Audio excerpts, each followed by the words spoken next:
Sige, baka may panawagan kayo kay Anya, pati na rin sa mga kapwa niyong lalaki na naghahanap ng baby, mahal. Panawagan ko lang po sana, Anya, lumabas ka na. Huwag mo nang gawin sa iba. Yung mga nag-aay kay Anya dyan ha, may warning na ako sa inyo. Lagyan mo ng emotion! Skinam ka niya! Niloko ka niya! Okay guys, tara. Nood tayo ng isa pang Tulfo video. Never magfe-fail ang isang Tulfo video. Talagang alam mo gaano talaga kabaliw yung mga Pilipino lalo na pagdating sa drama. Tara! Ruel, sige, kwento mo nga kung paano yung naging love story niyo nitong si Anya. Nag-umpisa po yan sa Facebook. Tapos, sabi niya kung may WhatsApp ako. Sige, paano kayo WhatsApp nagkakilala sa Facebook? Friend request. Okay. Tapos nung in-accept ko, nag-text sa akin na, salamat sa pag-accept mo ng ano. Oo. Tapos? Tapos, meron ka bang WhatsApp? Sabi ko, meron. Tapos, doon na po, sa WhatsApp na kami nagpalitan ng message. Okay. Nung una po, sabi niya, uy, sabi ko, ang ganda mo pala. Tapos? Okay, daddy. Sabi. Daddy agad. Okay. Hindi naman sa pagiging judgmental. Hindi naman sa pagiging Maganda yung babae. Hindi ko pa alam yung buong context ha. Okay guys, hindi pa natin alam yung buong context. Ngayon ko lang ito napanood. Nakita ko mukhang interesting yung topic na yun sa Tulfo. So, kaya ako pinanood. Pero, ganun kaganda. Tapos ganun katanda yung papatulan. Tapos hindi pa yung conventionally attractive na parang model na matanda. Hindi ko alam kung mayaman yung matanda, ganun. Pero, tingnan natin. Kasi, ewan ko, tingin ko, lalo na at ang tagal ko nasa internet simula bata pa ako, mataas yung possibility na modus yun, na baka bot lang yun. Pero hindi ko alam. Na ginagamit yung picture ng ibang babae tapos nagpapanggap as yung babae na yun. Pero tingnan natin. Okay. Sinabi agad sa'yo, Daddy. Una nyo palang pag-chat, Daddy na agad tawag. Anong tawag mo sa kanya? Sabi ko, ang tawag ko po una, babe muna. Yung lalaki na yun, yung lawyer, yung nagsasalita, yung dito sa Tulfo, yung sa Tulfo staff, halatang natatawa lang eh. Natatawa lang siya eh. Nanti-trigger ng drama eh. Tingnan nyo, yan, yung ngiti na yan. Masasabi nyo ba talagang concerned siya dito sa matanda na to? Tingnan nyo yung ngiti na yan. Mahal. Tinawag ka lang, Daddy, naging mahal na agad. Okay, tapos? Sige. Ganun po. Tapos sabi niya, pwede ba akong huminga ng favor sa'yo? Sabi ko, ano yun? Sabi ko, baka pera to ah. Sabi niya po, hindi. Sabi ko, nasa trabaho ako eh. May game kami ngayon, may coverage kami ngayon. Sabi niya, sige mamaya pagkatapos. Nung natapos po yung first game, sabi ko, ano ba yun? Ano ba trabaho mo? Slow operator po, basketball. Basketball. Okay. Sa basketball. Sige. Sabi ko, sige, ano ba yung favor na hinihingi mo? Sabi niya, meron akong dito, sidelines. Kailangan ko ng tulong. Kailangan ko ng parang meron kayong task. Parang may task siya, task. 20 task. Tapos, nakita ko yung mga hotel. Sabi ko, ano itong mga hotel na to? Yan yung task natin. Yan, halimbawa, bibili mo yung isang task dyan na ganitong presyo. Task? Sabi ko, wala akong pera. Hindi, ako magbabayad. Sabi niya, yung muna po una. Natapos ko yung task niya, meron siyang nabuong 7,000. Tapos yung binibigay ng may link po. May link po yan. May link. Opo, may link. Na sinesend. I-click nyo doon, tapos Yan na po, lalabas na yan. Yung tapos, mga task. yung mga task. Anong gagawin nyo doon sa task? Yung task na po yun, bibilhin mo. Ngayon, habang binibili mo siya, merong lumalabas na yellow order. Ngayon po, yung yellow order na, yun yung pinakamalaki pera. Kumbaga, yun yung hinahabol mo. Makikitain mo, Oo, kumbaga. May task, tapos sa task. Task kasing gawain, TASK. What's consist Task scam. Contacted WhatsApp. Okay. Perform simple task. Clicking videos. Hotel bookings. Earn more. De-deposit mo yung pera mo. Prepay hotel. How is this a scam? The profits you see are fake. The websites, okay, yung mga website na ginagamit, okay, nagkaka-trust, okay, may nare-receive na onte. Tapos, kailangan i-fund hotel bookings. Habol mo. Makikitain mo, Oo, kumbaga. kikitain mo. Kumita ka lang, 5,000 pesos Oo. lang. Hindi ka na kumita ulit. Hindi na po kasi nirol ko na yan. Rinol mo ng rinol. Tapos yung pong pera mong yun, padagdag ng padami ng padami habang nag-GCash ka, habang may binabayaran kang task, yung pera mo naiipon. Naiipon. 109K yung nakuha Oo, total ni total. Anya. Ba't ka nagtiwala, Sir Ruel, agad-agad? Dahil ba sa baby?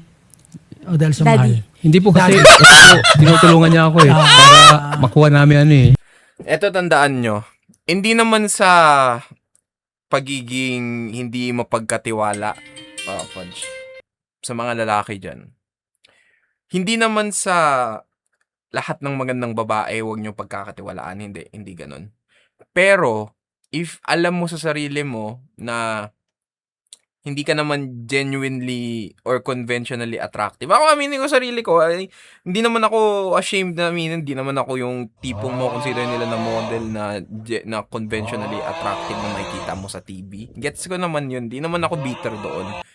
Pero, questionin mo, pag merong ganun kagandang babae, tapos lalapit sa'yo, tapos, manghihingi sa'yo ng pera, o parang makikiusap sa'yo ng mga bagay na parang napaka-weird na hindi mo magets kung ano ba yung end result. Kasi malamang sa malamang, scam yun. Tawag doon, honeypotting. Hina-honeypot ka nila. Hindi lang ngayon yun. Simula dati pa, okay, kunyari kay Samson. Kay Samson pa lang, siya na yung pinaka malakas sa mga Jews. Pero dahil sa sobrang pride niya and sa lust niya, nagpadala siya kay Delilah.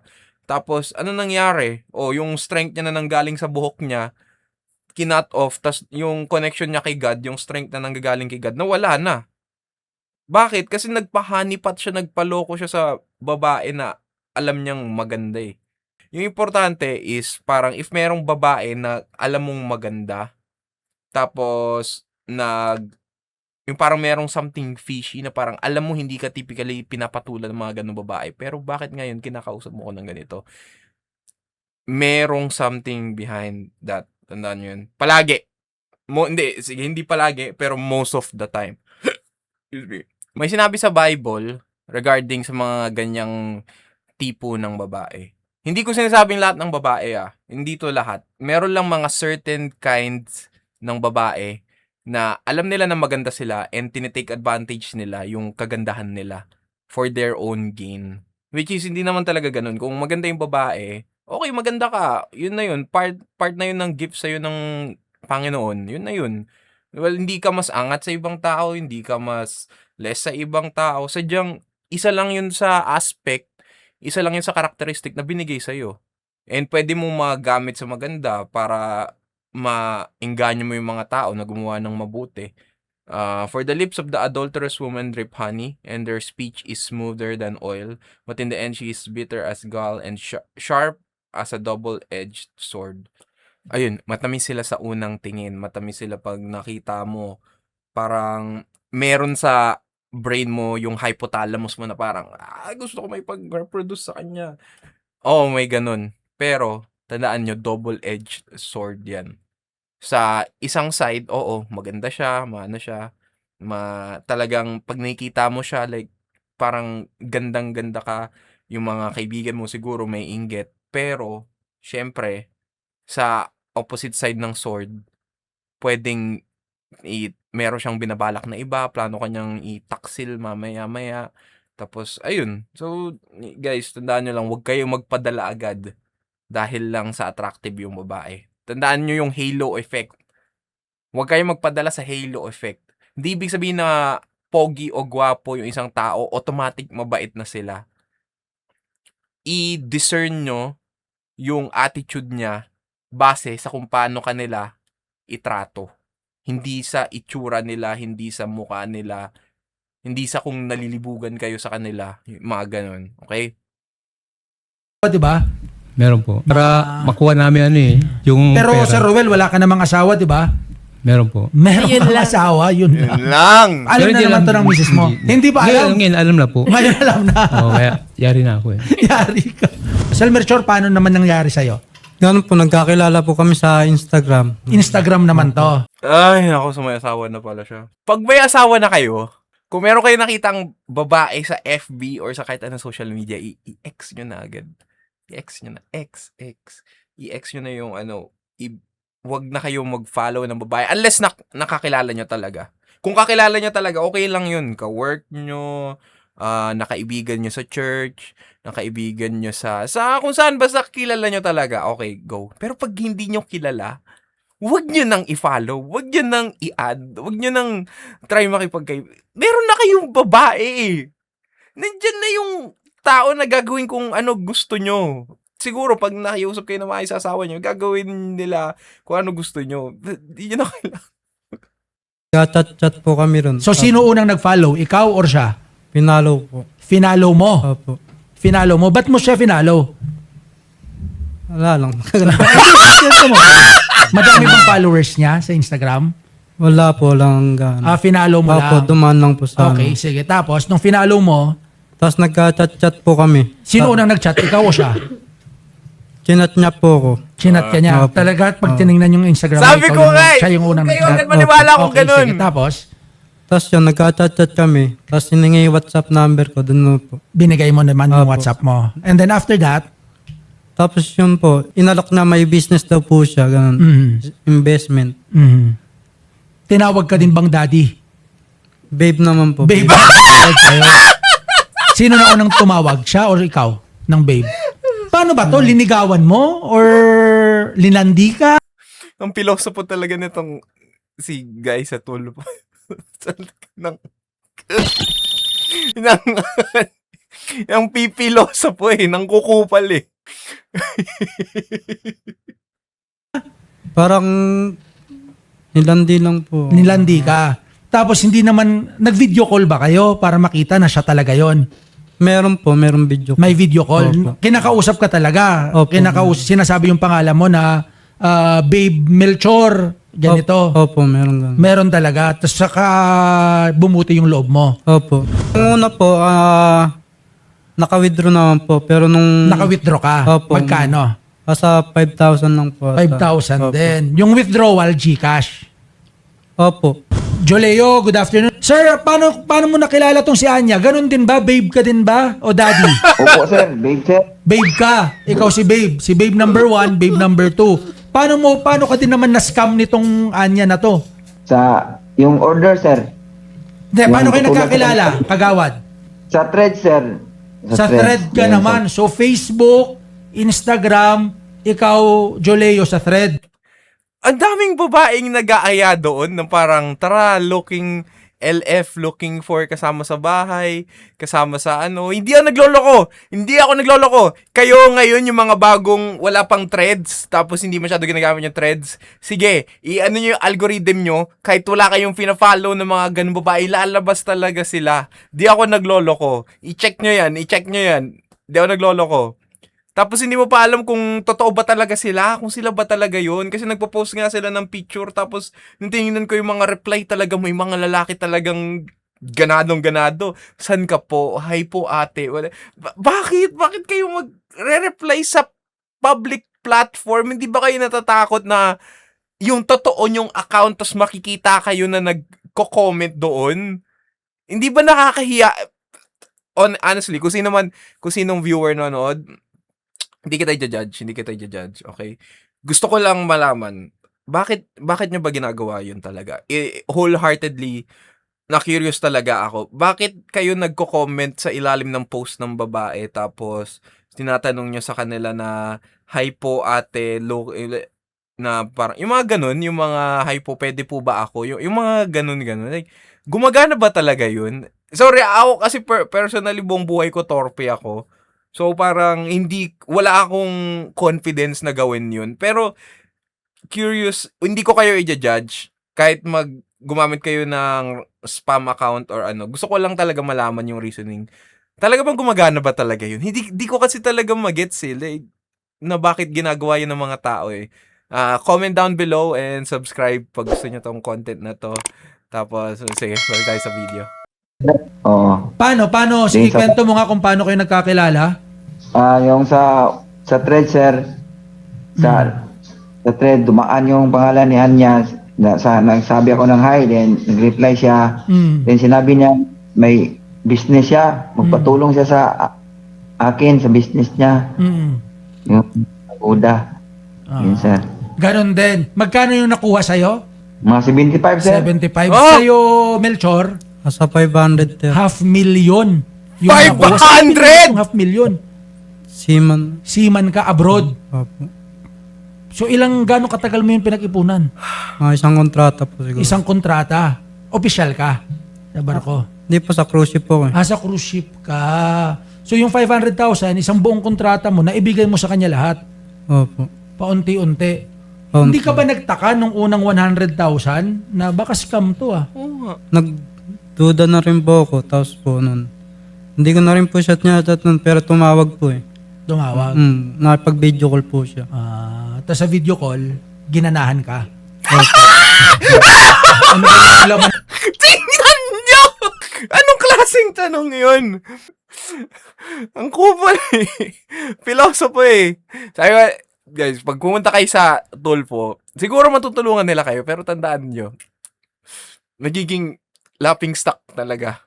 Kasi, tingnan nyo ba naman yung mga tanungan na yun? Talagang pinipilosopo kayo. So, pero, guys, supportahan nyo yung Tulfo. Although na may times nagpapahiya sila ng tao na marami talaga sila natutulungan rin ng mga nakakawawa ng tao. So, ako nagre-react lang ako, pero kayo i-support nyo yung original video, i-support nyo yung videos nila, and nagpo-provide sila ng content para sa atin. So, ayun, yun lang naman. Ng video call. Wala lang po, nag-usap-usap lang. Usap lang, wala nang ibang ginawa ng Wala video po. call. Sigurado, Melchor? Opo. Wala. Pero paano mo, ba't ka makukumbinse? Yun yung tanong ko muna. Paano kanya kinumbinse na mag-part ways ng ganyang kalaking halaga? 500,000 pesos. Lumaki na lang po kasi nung lumaki hanggang sa ayos na to, makaka-withdraw na tayo.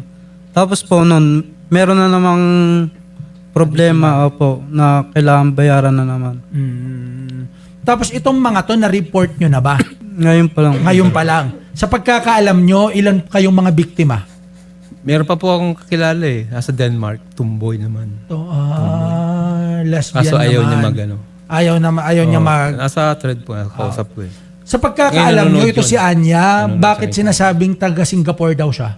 Yung po sabi, taga Singapore siya. Yun yung pakilala sa'yo. Opo, Singapore. Sa'yo, Melchor? Singaporean daw po yung tatay niya. So, sa Singapore siya based. Opo. Sige. Pero yung tatay niya patay na. Nanay na rin niyang kasama niya. Pero nagtatagalog to. Oo, Tagalog po. Fluent mag-Tagalog. Fluent mag-Tagalog. Tapos nung hiwalay na kami, English speaking na eh. Oo. Tapos nang tinitinan niyo yung backdrop, mukhang Singapore ba pag nag-video call kayo? Ano po, cortina, pinapalitan niya ng background. May ano po yun. Di ba napapalitan naman po ng background pag may ano. Ay, Pero sa- wala namang kwan dito, no? Pag nag-video call kayo, AI. maayos naman. Hindi naman Maayos mukhang AI. Hindi Hindi naman po. mukhang... Talagang nakakausap nyo ng diretso. Opo. Kasi yung AI attorney, di ba sa mga short dramas at meron mga AI, pinapanood ko hindi ganun eh. Talagang Oo. tao siya. Talagang tao. Talagang tao po. Nag-part ways ka ng pera. Sige. Attorney Malyari, nandito po si Roel, si Melchor at si Kagawad Joleo. Pero pareho po silang in-scam ng kanilang mga babes. Iisang babe lang po to, tatlo po sila. At marami pa po. Tama po. Through WhatsApp daw po sila nagkaroon ng transaction, sir. Narinig ko naman po ang kanilang mga paliwanag. Opo. If they will be filing a complaint with the NBI, what we will do is that we will be communicating with Meta, which actually owns WhatsApp. Meron pong law enforcement portal kung saan idinadaan natin ang lahat ng pakisuyo natin with WhatsApp or with Meta. Ang gagawin po natin dyan, we will have... Ayan! Sexy ka naman kahit marami kang makain. Okay, my beautiful Anya. Take care, baby. Thanks, daddy. Bye. Nakaka-cringe. Grabe. Okay, no, wag natin sila i-judge. Wag natin sila i-judge. In a way na parang tingin ko as someone na siguro kasi yung average Pilipino hindi naman talagang makakuha ng let's say yung typical na yung maputi na yung mga tulad nung big boobs na like mga ganun. So, magigets ko yung mga karaniwang Pilipino sa kung bakit sila na e-entice pag merong nagbigay sa kanila ng attention na parang ganun. Pero kasi kada nakikita ko parang ewan ko, parang talagang tiwalang-tiwala talaga sila na parang may gusto sa kanila yung person na parang ewan ko, di ko alam. Hindi ko lang alam kung saan nila nakuha yung confidence na yun. Pero sorry, speechless. Wala ko masabi. Sige, tuloy natin. For information, particularly the internet protocol address when the account which was used for purposes of communicating with them, kukunin natin yung IP addresses saka date and timestamp from Meta. Tapos kukunin din natin Babe, tulungan mo ako sa tax need ko. Bayaran yun eh. Para maka-withdraw na ako at ikaw, babe. Para matapos na, babe. ang lahat ng IP addresses pertaining to all subsequent uses Ay, nako. made on that account na ginamit dito sa pakikipag-usap sa ating mga Ay, biktima. nako. Bukod po dyan, pwede po tayo makipag-usap with GCash as well kasi nakikita po natin na bukod po sa violation ng Republic Act 10175 which is the Cybercrime Prevention Act, potentially this is also a violation of the Anti-Financial Account Scam Act. So therefore, we will be able to prepare a request as well to GCash for us to be able to get the account holder which owns the number where the money was actually sent doon sa mga transactions na mga minention po nila. So magagawa lamang po natin ito kung sila po ay magfa-file ng reklamo sa atin dito sa NBI. Okay. At yun ang ating gagamitin na basis in requesting information from the said offices na minention ko po kanina. All right. Thank you, Attorney Malyari. Narinig Opo. nyo na, no? Thank you po, Attorney Malyari, we will refer them to the NBI. We will ask our staff to accompany them, sir. Apo. Thank you, Attorney Malyari. No? Rest assured na within this week, they will proceed to your office to file the necessary complaint para ma-actionan agad to ng NBI. At alam mo naman yung mga taga-NBI natin ngayon, matitikas tong mga to. At action agad. Thank you, Attorney Malyari, sir. Attorney Jared. Salamat po, sir. Salamat. Opo, thank you. Salamat po, attorney. Sige, baka may panawagan kayo. Kay Anya, pati na rin sa mga kapwa niyong lalaki na naghahanap ng baby, mahal. Panawagan ko lang po sana, Anya, lumabas ka na. Huwag mo nang gawin sa iba.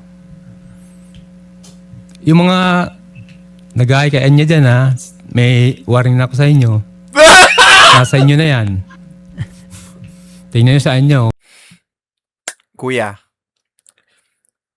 iskinam ka siya ng malaki na pera, na sobrang laking pera. Magkano ulit yun? 100? Or, hindi, yung isa yung 500,000. Point is, ang laki ng pera na skinam niya sa'yo. Bakit walang emotion? Parang walang galit na ang gagaling sa sinabi ulit. Parang ano ka lang, kanya, lumabas ka na. Huwag mo na gawin kung ano. Lagyan mo ng emotion! Skinam ka niya! Niloko ka niya! Lagyan mo, Anya! Mahuhuli ka rin namin. Lumabas ka na ngayon, and hindi pa mapapalala yung sitwasyon.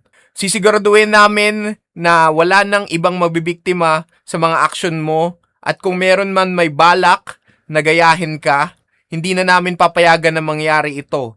Tapos parang gagawa kayo ng parang grupo or like organization na hindi na papayagan na mangyari ito. Mag-spread kayo ng awareness sa mga tao. Parang wala kang pake. Talaga bang gano'n lang kasimple? Parang, Anya, labas ka na dyan, Anya. Hindi ba ikaw yung na-scam? Mas galit pa ako sa'yo! So, no judgment. Okay, baka yun lang talaga. Ganun lang talaga siyang tao. Yan yung picture niya. Anyway, si Roel, si Melchor at si Kagawad Joleo ay sasamahan namin sa NBI para sinabi naman ni Attorney Malyari yung mga steps that we have to take. You really have to file a complaint affidavit so that they can start the process. They will take a look at the IP address of the accounts that Anya used. as well as yung mga accounts mismo, we will seek the help of Meta. Yung Meta, yung may-ari ng Facebook, WhatsApp, IG, Threads. Mas matanda sila sa akin, so wala akong karapatan magbigay ng advice sa kanila. May sarili-sarili silang life experiences. Sino ba ako? I mean, hindi rin naman ako bata. I mean, 26 na rin naman ako.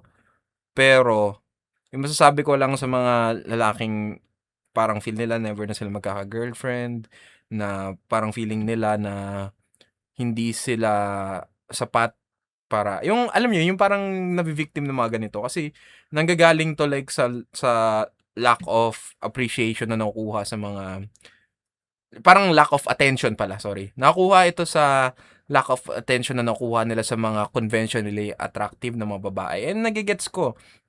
Nabigyan ka ng attention, nabigyan ka ng onting spark, nabigyan ka ng parang ng onting ng light, para kang moth, like moths to a flame na parang napapapunta ka agad doon. Pero ayun nga, yung mabibigay ko lang na advice sa mga, siguro dyan sa mga nagsistruggle na mas bata sa akin. Kasi pag mas matanda ka sa akin, I mean, like, mas maalam ka na sa akin. And wala na akong karapatang pagsabihan kayo kung i-undermine yung age authority may over sa akin. Pero dyan sa mga mas bata dyan na ngayon nagde-develop, tandaan nyo guys, pag magkakagusto kayo sa babae or maghahanap kayo ng loved one, yung looks, tandaan nyo, magfe-fade rin yan over time. Huwag kayong magpadala sa mga superficial na mga itsura ng mga babae na nasa social media kasi tandaan nyo, kung gusto nyo siya dahil sa looks niya, hindi nyo talaga siya mahal. Kasi paano mo malalaman na talagang gusto mo yung tao? Talagang pag nakasama mo siya, tapos sobrang comfortable ka sa kanya, siya yung taong kaya mo i-share lahat ng nararamdaman mo, at the same time like kaya mong makarelate sa kanya emotionally. Kasi yun talaga yung sinasabi ng mga nasa successful marriage ngayon. Ako personally, nasa relationship ako for 6-7 years. Mga 6 to 7 years sa relationship ako ngayon. Tapos, sobrang grateful talaga ako kay Lord na nasa position ako na kung saan like, napunta ako sa girl na crush ko, yung college. Siya rin yung first love ko, and at the same time, lahat pwede ko ma-share sa kanya. So, hindi ko kailangan pumunta sa ibang tao for like validation ng pinagdadaanan ko. Kasi pwede man ako dumiretso na sa kanya. Alam niyo yun, parang ganun. So, parang best friend ko na rin siya. Which is, I urge you sa mga, sa mga wala pang girlfriend dyan. Pag maghahanap kayo ng girlfriend, hanapin nyo yung mga babae na alam nyo sa sarili nyo, kaya nyo maging best friend. Alam nyo sa sarili nyo na kaya nyong ma-share yung lahat ng mga vulnerable sides ng buhay nyo. Kasi kung talagang goal nyo is marriage, isa talaga yun sa pinaka-essentials sa tingin ko para magkaroon kayo ng long-lasting marriage. So, ayun na lang, nawawala na ako ng salita sasabihin. Kung nagustuhan nyo tong video na to, like, subscribe, and comment down below kung ano yung thoughts nyo. And kitain ko kayo sa next video. Bye-bye.